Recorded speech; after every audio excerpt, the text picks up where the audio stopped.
సముద్రం మధ్యలో ఉన్న ఒక లగ్జరీ క్రూజ్ షిప్ ఎంవి హాండియస్ అకస్మాత్తుగా ఒక భయంకరమైన వ్యాధికి కేంద్రంగా మారింది. కేవలం 8 కేసులు, 3 మరణాలు అంతే. అట్లాంటిక్ మహాసముద్రంలో చిక్కుకున్న ఆ ప్రయాణికుల్లో భయాందోళనలు మొదలయ్యాయి. దీనికి కారణం యాండీస్ అనే అరుదైన హంటా వైరస్. మనుషుల మధ్య కూడా వేగంగా వ్యాపించే చాలా ప్రమాదకరమైన రకమిది. ఇదే కోవిడ్ లాంటి మరో పెద్ద మహమ్మారాని అందరూ భయపడ్డారు. కానీ అసలు నిజం తర్వాత తెలుస్తుంది. మాజీ WHO chief scientist doctor Soumya Swaminathan ఏమన్నారంటే, ఇది కేవలం ఆ నౌకకే పరిమితమవుతుంది. అవును, ఈ వైరస్ కోవిడ్ లాగా గాలి ద్వారా ప్రపంచమంతా వేగంగా వ్యాపించదు అని సిడిసి అధికారులు స్పష్టం చేశారు. మరి నిజమైన ప్రమాదం ఎక్కడుందంటే, ఎలుకల వ్యర్థాల నుండి గాలిలో కలిసే సూక్ష్మకణాలను మనం పీల్చినప్పుడే. సరే, ఈ రహస్యమైన వైరస్ మన శరీరంలోకి, ముఖ్యంగా శ్వాసకోశ వ్యవస్థలోకి ప్రవేశించాక అసలు ఏం జరుగుతుంది? విచిత్రం ఏంటంటే, ప్రారంభంలో ఇవి కేవలం సాధారణ జ్వరం లక్షణాల్లాగే ఉంటాయి. అందుకే మనం సులభంగా నిర్లక్ష్యం చేస్తాం. కానీ ఆ తర్వాత పరిస్థితి వేగంగా దిగజారుతుంది.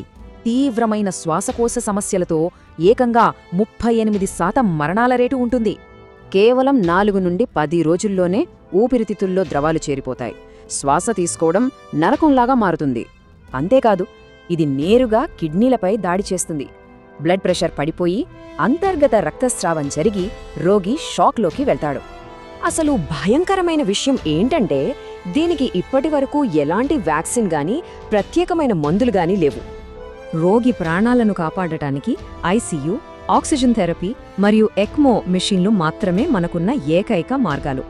ఇది ఎంత వేగంగా దాడి చేస్తుందంటే, ఉదయం ఎంతో ఆరోగ్యంగా ఉన్నవారు సాయంత్రానికి ఆస్పత్రి బెడ్ మీద ప్రాణాపాయ స్థితిలో ఉంటారు. మందు లేని ఈ వ్యాధి బారిన పడకుండా ఉండాలంటే ముందు జాగ్రత్తలు తీసుకోవడమే మనం చేయగలిగిన అతి ముఖ్యమైన పని. మొదటి స్టెప్, బయట నుంచి అడవి ఎలుకలు ఇళ్లలోకి రాకుండా అన్ని రంధ్రాలను, పగుళ్లను వెతికి మరీ పూర్తిగా మూసివేయాలి. రెండవది, మూసి ఉన్న ప్రదేశాల్లో 30 నిమిషాలు గాలి ఆడేలా చెయ్యాలి. మాస్క్, గ్లోవ్స్ వేసుకొని మాత్రమే శుభ్రం చెయ్యాలి. సిడిసి మార్గదర్శకాల ప్రకారం ఈ ఇన్ఫెక్షన్ సోకకుండా మన వాహనాలను సురక్షితంగా తనిఖీ చేసి శుభ్రం చేసుకోవడం కూడా చాలా ముఖ్యం. ఇది కేవలం మనుషుల ఆరోగ్యాన్నే కాదు, గ్లోబల్ సప్లై చైన్ను, అలాగే స్థానిక ఆర్థిక వ్యవస్థలను కూడా దారుణంగా దెబ్బతీస్తోంది. అందుకే మన ఇంటి పరిసరాలను ఎలుకలు లేకుండా శుభ్రంగా ఉంచుకోవడమే మన కుటుంబాన్ని మనం సురక్షితంగా కాపాడుకునే ఏకైక మార్గం. ఇది మరో పాండమిక్ కాకపోవచ్చు, కానీ భవిష్యత్తులో ఇలా చీకట్లో పొంచి ఉన్న కొత్త వ్యాధులను ఎదుర్కోవడానికి మనం నిజంగా సిద్ధంగా ఉన్నామా? ముందస్తు హెచ్చరికలు లేకుండా ఎంతోమందిని బలి తీసుకున్న ఒక అదృశ్య ముప్పిది. అసలు దీని వెనక దాగున్న రహస్యమేంటి? ఎంవి హాండియస్ క్రూయిజ్ షిప్లో జరిగిన ఈ ఊహించని మరణాలు ప్రపంచవ్యాప్తంగా ఎంతటి కలకలం రేపాయో మనకు స్పష్టంగా అర్థమవుతోంది కదా. ఈ ప్రాణాంతక వైరస్ చాలా సైలెంట్గా, ఎవ్వరికీ అనుమానం రాకుండా మన శరీరంలోకి ప్రవేశిస్తుంది. ఇదే అతిపెద్ద మిస్టరీ. శరీరంలోకి చేరిన 1 నుండి 8 వారాల వరకు ఎలాంటి లక్షణాలు బయటపడవు. వినడానికే ఎంతో భయంకరంగా ఉంది కదూ. అయితే ఇక్కడే ఒక ఊహించని ట్విస్ట్ ఉంది. ఎందుకంటే కానీ అసలు నిజం తర్వాత తెలుస్తుంది. ఆ తరువాత ఉన్నట్లుండి పరిస్థితి విషమిస్తుంది. ఊపిరితిత్తులు, గుండెపై ఈ వైరస్ తన తీవ్రమైన దాడిని అత్యంత వేగంగా ప్రారంభిస్తుంది. ఇది ఎంత డేంజర్ అంటే, అమెరికాలో ఈ వైరస్ బారిన పడిన వారిలో దాదాపు సగం మంది ప్రాణాలు కోల్పోయారు. ఈ హంటా వైరస్ నేరుగా మన రక్తనాళాలపై దాడి చేసి శరీరంలోని అత్యంత కీలకమైన అవయవాలను తీవ్రంగా దెబ్బతీస్తుంది. అమెరికాలో కనిపించే రకం నేరుగా ఊపిరితిత్తులను టార్గెట్ చేస్తుంది. దీని మరణాల రేటు దాదాపు 40% వరకు ఉంటుంది. మరోవైపు ఆసియా, ఐరోపాలో కనిపించే HFRS రకం ప్రధానంగా మన కిడ్నీలను, రక్తనాళాలను చాలా తీవ్రంగా దెబ్బతీస్తుంది.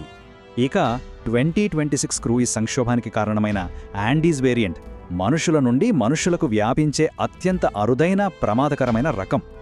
ఈ వైరస్ వల్ల రక్తనాళాల చిట్లిపోయి ఊపిరితిత్తుల్లో ద్రవాలు చేరుతాయి. దాంతో శ్వాస ఆడక పేషెంట్స్ ప్రాణాలు కోల్పోతారు.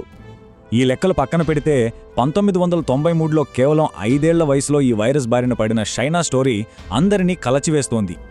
ఆ ఆస్పత్రి గదిలో ప్రాణాపాయ స్థితిలో ఉన్న చిన్నారితో ఒక తల్లి పంచుకున్న మాటలు ఎంతో ఉద్వేగానికి గురిచేస్తాయి.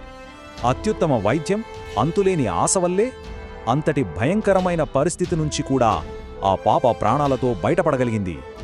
ఆ భయంకరమైన పరిస్థితులను దాటుకుని ఒక అద్భుతంలా ఆ చిన్నారి తిరిగి రావడం నిజంగా గొప్ప విషయం కదూ. కానీ మనం పానిక్ అవ్వాల్సిన పని లేదు. కోవిడ్ లాగా ఈ వైరస్ సమాజంలో వేగంగా వ్యాపించే అవకాశం చాలా తక్కువ.